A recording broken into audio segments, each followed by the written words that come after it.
welcome to another Creepypasta. This time it's from the subreddit nosleep that I've been looking at, and this one's called Submerged Terror by Industrial Pig.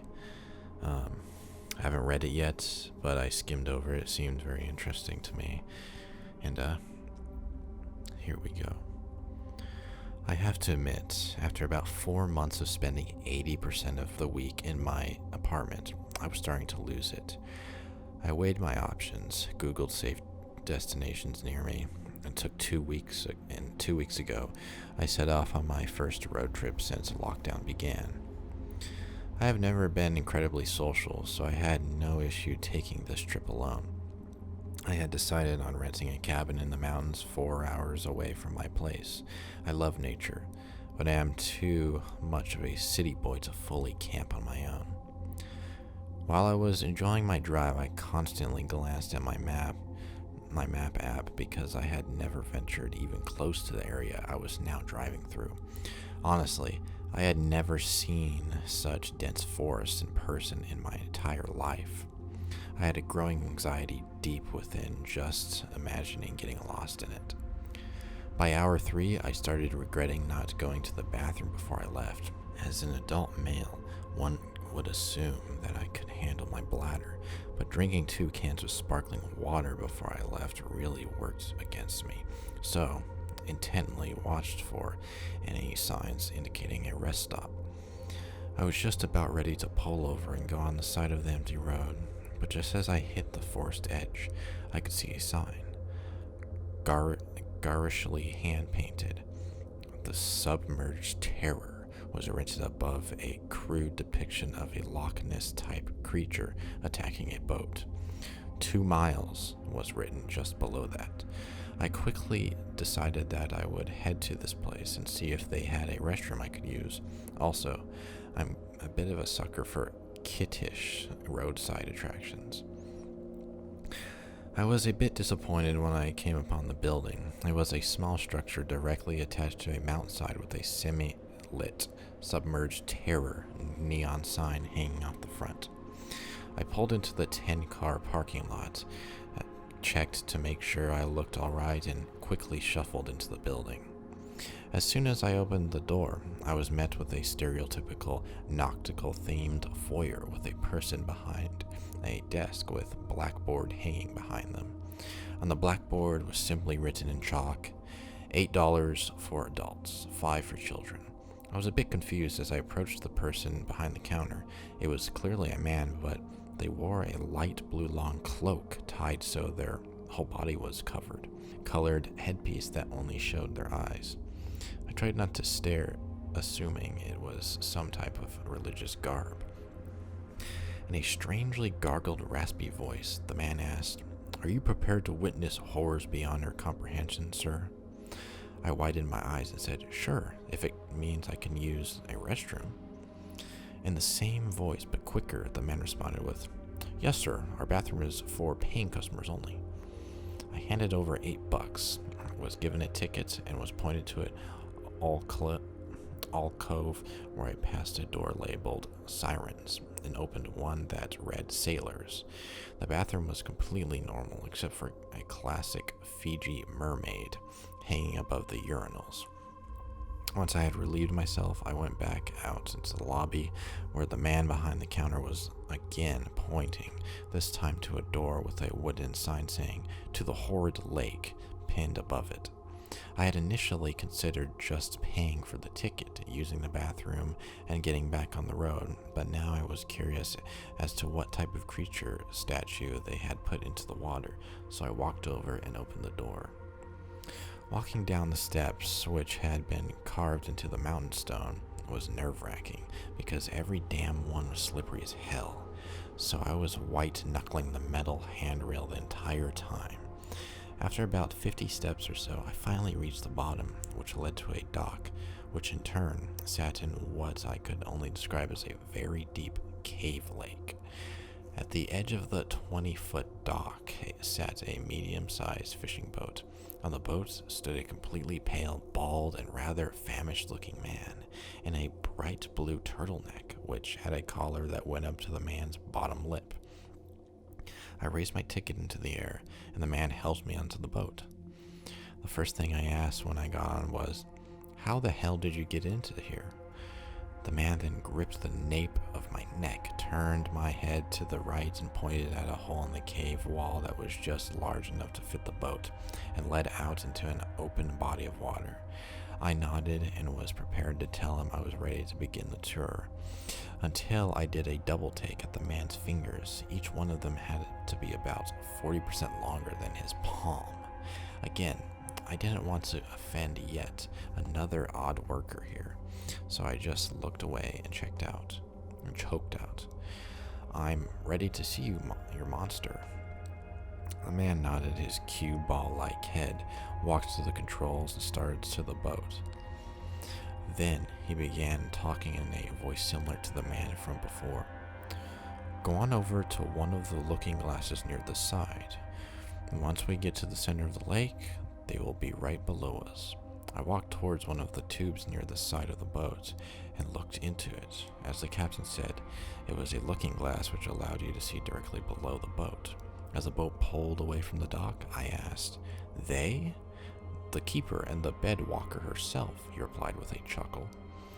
As we went along, I was astonished at just how deep this lake was. I could not even see the bottom through the seemingly endless murky water. At some point, the boat just stopped, so I looked up, and indeed, we were in the middle of the lake. "Sorry, but I didn't see anything," I said.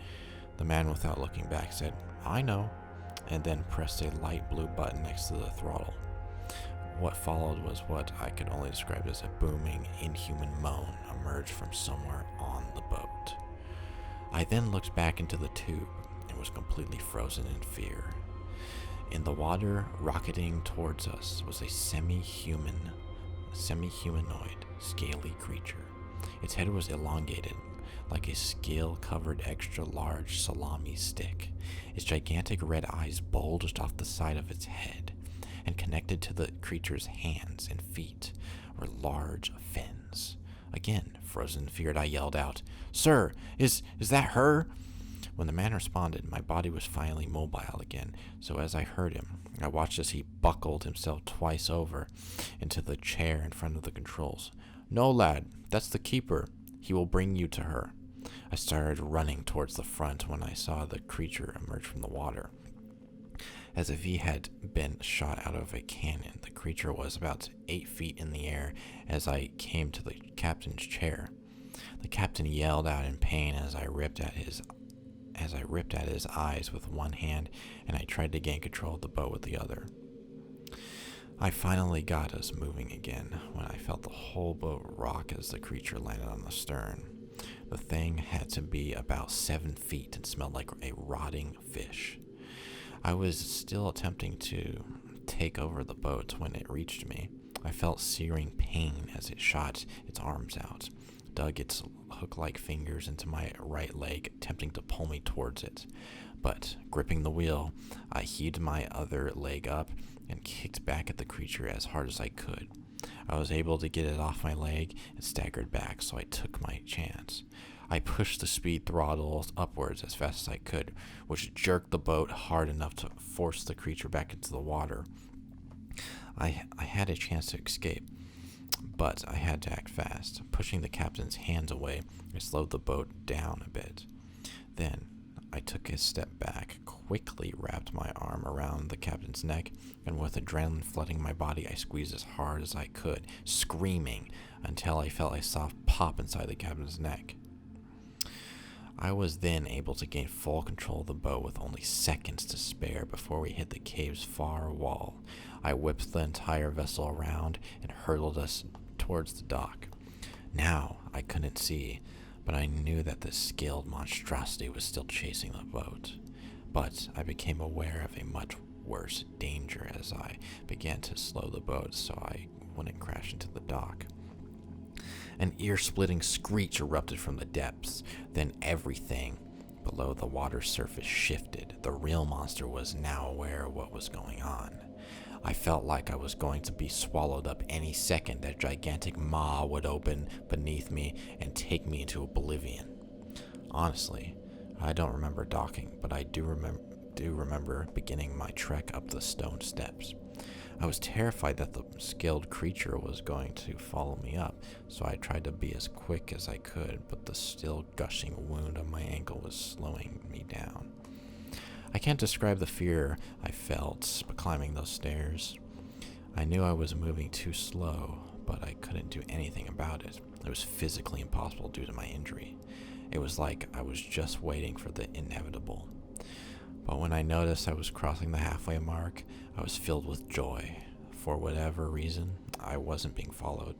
I was going to make it. Indeed, I did. I let out a cry of happiness as I swung the door open to the now empty foyer.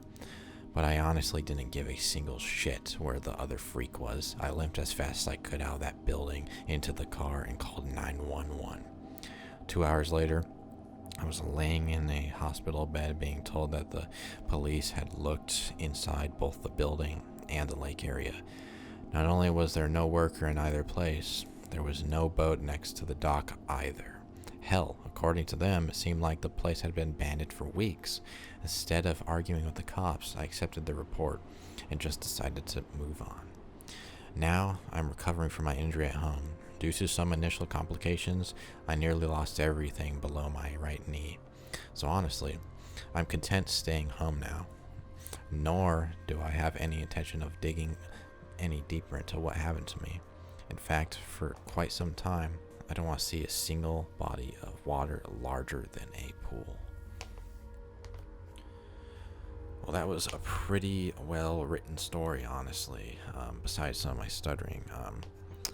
I feel like, I don't know, that's a pretty competent, almost, H.P. Lovecraft inspired story that was very simple. You just want to go pee, but all this crazy stuff happened. And honestly, this could be a reference to H.P. Lovecraft, because the guy with the cloak and then the monster in the water came and tried to guide him or whatever, and then the real monster came. And not to mention, I was just reading Dracula, and in Dracula, if you've ever read that novel, the person who picks up the main character, John Harker, in that book and rides him off to Dracula's castle, the person driving him with the horses is actually Dracula himself. And it's never explicitly, I don't think, revealed, but it's pretty obvious how it's written. And in the same story, it's kind of the same thing. The captain is the cloaked man, and he's probably a ghost. So, hope you guys enjoyed that story right there. I'm gonna head off to bed and, subscribe, and I'll see you later. Goodbye.